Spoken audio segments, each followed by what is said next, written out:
व्यासपीठावरील सर्वच मान्यवर आणि उपस्थित बांधवांनो आणि भगिनींनो, प्रभाकरजी, तुम्ही उत्तम लिखाण केलेलं आहात, पुस्तक उत्तम झालेलं आहे, पण प्रकाशन करायला अयोग्य माणूस बोलवलात. कारण मी या क्षेत्रातलाच नाहीये. हे सगळी लोक आहेत.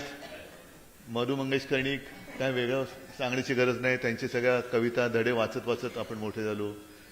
केतकर साहेब बसलेत, संजय राऊत तर आपल्या घरचाच आहे, चव्हाण साहेब आहेत, अरविंद सुद्धा तसा माझ्याच कंपूमधला आहे. आणि तुम्ही सगळेजण अनुभव संपन्न आहात.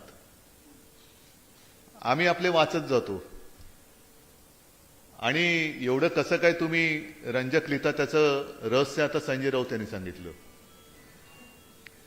एकेकांची मनोगत ऐकत होतो. हे खरं आहे की गेल्या 3 दशकातला थरार, दशकाप्रमाणे काळ बदलत जातो, गुन्हेगारी बदलते, पोलीस बदलतात, गुन्हेगारांची शस्त्र त्यांच्या पद्धती बदलतात, त्याच्याप्रमाणे पोलिसांचे पण बदलतात. आणि केतकर साहेबांना मी सांगत होतो की तुम्ही जो एक उदाहरण दिलं की टाइम्स ऑफ इंडिया पूर्वी कसा होता, त्याच्यामध्ये ती बातमी आतमध्ये जायची, हल्लीच्या पेपरमध्ये हेडलाईन येते. पूर्वी होता तो टाइम्स ऑफ इंडिया आणि आताचे पेपर पाहिले तर क्राईम्स ऑफ इंडिया.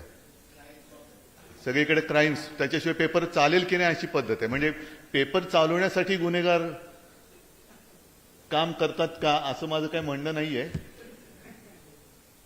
पण एक नक्की गोष्ट आपल्याला मानायलाच पाहिजे की ज्याला आपण अंडरवर्ल्ड म्हणतो ते वर्ल्ड आहेच. ही एक वेगळी दुनिया आहे, वेगळं जग आहे. आणि तुमचं पुस्तक मी चाळत असताना कोणाकोणाचे कसे कसे काही संबंध आहेत, असू शकतात, हे कल्पनेच्या पलीकडच्या गोष्टी आहेत. म्हणजे त्याच्यामध्ये सहज एक मी पान उलगडलं आणि वाचलं तर छोटा शकील आणि न्यायाधीशाचे तुम्ही संभाषण दिलेले. म्हणजे एखादा गुंड तो थेट न्यायाधीशाकडे सांगतो की मेरा काम करके दो, म्हणजे त्याला वसुली काहीतरी करायची होती. म्हणजे असे जर का संबंध असतील तर कर्णिक साहेब, समाज पुरुष तुम्ही जो म्हणाल त्यांनी न्याय मागायचा कोणाकडे, हा इथून प्रश्न सुरू होतो.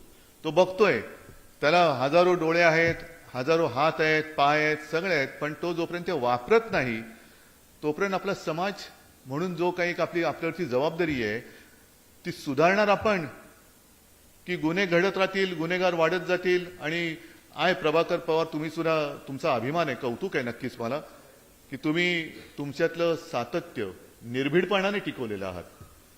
आणि या गोष्टी आपण नुसतं वाचत जाणार आहोत की त्यातनं आपण खरंच काही करणार आहोत का.